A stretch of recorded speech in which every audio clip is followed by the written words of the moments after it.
Hello friends, welcome back to my channel. এই গরমের মধ্যে আজকে আমি করতে চলেছি আম মাখা। আর আমাকে বাদ দিয়ে এতদিনে মনে হয় সকলেরই মোটামুটি আম মাখা খাওয়া কিংবা ভিডিও করা হয়ে গেছে। একমাত্র আমিই মনে হয় বাকি ছিলাম যে আজকে করছি আমি আম মাখা।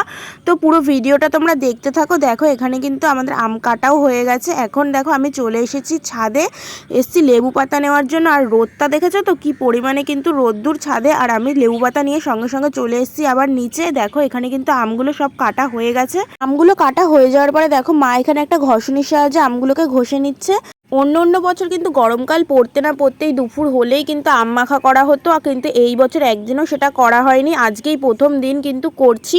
তাও আজকেও কিন্তু কোনো রকম প্ল্যান ছাড়াই, মানে সবাই মিলে আমরা যেটা একটা প্ল্যান করি যে আজকে সবাই মিলে আম মাখা করবো, সেই সব কোনো প্ল্যান ছাড়াই আজকে আম মাখা করা হয়েছে। কারণ অনেক দিন ধরে ঘরে আম ছিল আর বাবা বলছিল যে এই বছর একদিনও আম মাখা করলি না, আজকে আম মাখা কর। তাই জন্যই কিন্তু আজকে আম মাখাটা করছি। আর দেখতেই পেলে তোমরা আম মাখার মধ্যে কী কী দিয়েছি: লঙ্কা, লেবু পাতা, কাসন্দি, একটুখানি তেল আর একটু চিনি, লবণ, এগুলো যা যা লাগে সেই সব দিয়ে দেখো আম মাখাটা কিন্তু এখন মাখানো কমপ্লিট হয়ে গেছে।